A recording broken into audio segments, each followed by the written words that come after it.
Shalom, salam sejahtera, dan selamat pagi Bapak Ibu, Saudara-saudari dimanapun berada. Saya yakin dan percaya bahwa pada pagi hari ini semuanya sudah boleh bangun dan mendapatkan berkat, hikmat, dan damai sejahtera Tuhan.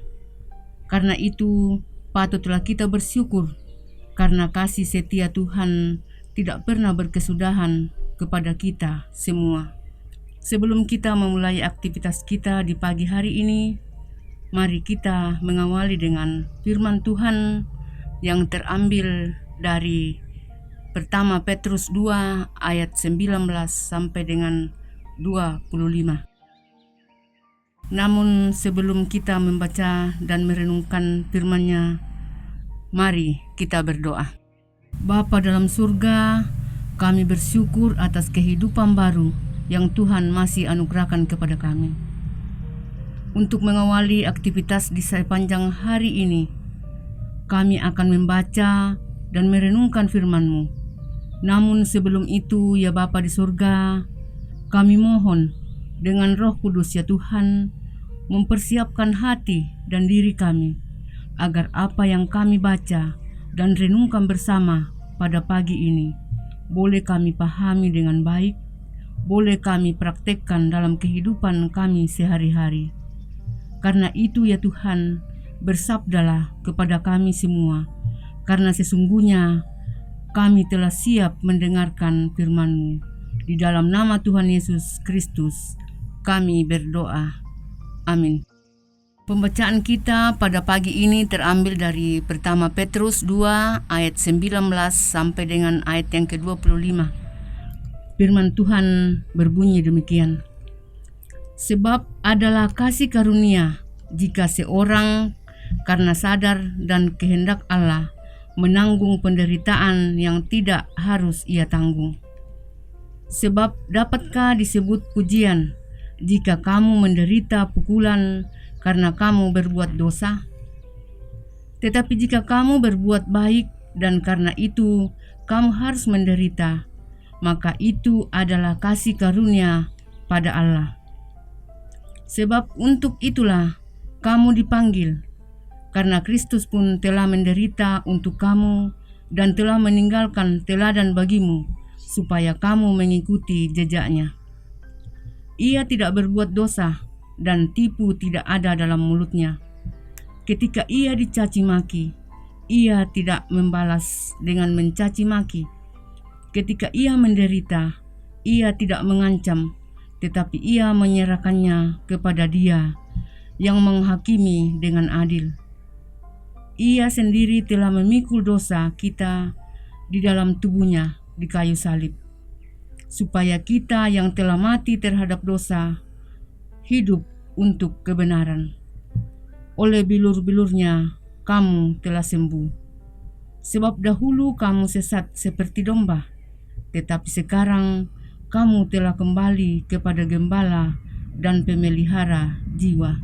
Amin firman Tuhan.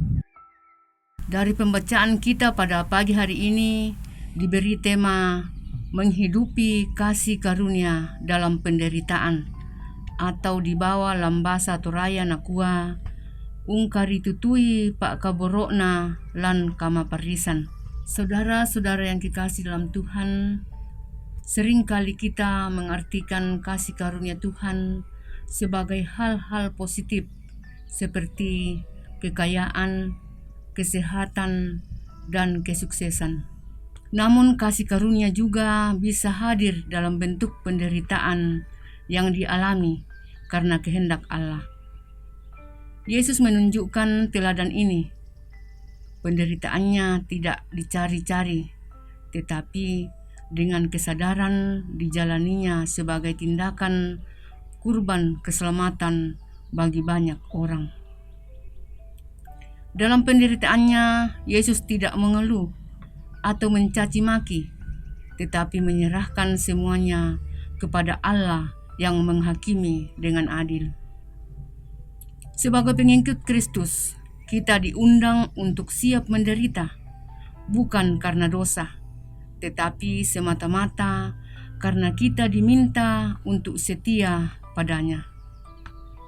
Dalam dunia kerja, misalnya, kita mungkin menghadapi penderitaan yang kadangkala terjadi akibat ketidakadilan. Saat itu terjadi, kita diminta untuk tetap tunduk dan tekun bekerja dengan baik, lantas menjadikannya sebagai bentuk kasih karunia. Kita diminta untuk tidak perlu membalas, karena pembalasan adalah hak Tuhan. Tugas kita adalah bekerja dengan kasih dan setia, menjalankan firman Tuhan. Saudara-saudara yang kekasih, setiap kita dipanggil dalam profesi kita masing-masing, yang tentunya membawa kita mesti berinteraksi dengan berbagai orang, siapapun atasan kita atau kolega kita. Maka sebagai pengikut Yesus, kita diminta wajib meneladani kasih dan kesetiaannya. Karena itu, bekerjalah dengan penuh tanggung jawab, karena sesungguhnya panggilan kita adalah bekerja untuk Tuhan. Jika diperlakukan tidak adil, tetaplah setia dan cerdik. Janganlah kita mengeluh kalau menderita karena mempertahankan iman, sebab kita tahu bahwa iman kita adalah jaminan keselamatan dari Tuhan, baik kini maupun nanti. Hiduplah dalam keyakinan bahwa Tuhan yang kita percayai akan selalu memelihara dan menjaga kita. Amin. Mari kita berdoa. Bapa di dalam surga, kami bersyukur atas kebenaran firman-Mu yang sudah kami dengarkan pada pagi hari ini, bahwa Tuhan selalu hadir di tengah-tengah kehidupan kami, baik suka maupun duka. Bapa di dalam surga, kami juga bersyukur ya Tuhan, bahwa Tuhan selalu hadir di dalam rumah kediaman kami masing-masing.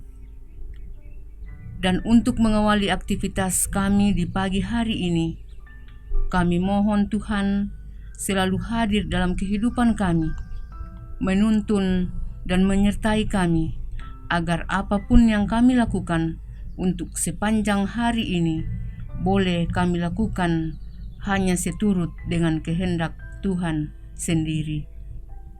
Bapa dalam surga, kami mohon, sertai kami sepanjang hari ini, dan ampuni salah dan dosa kami. Di dalam Tuhan Yesus Kristus, kami mengucap syukur. Amin. Demikianlah kebersamaan kita dalam renungan harian Toraya. Selamat pagi, selamat menikmati kehidupan baru hari ini. Tuhan Yesus memberkati kita semua.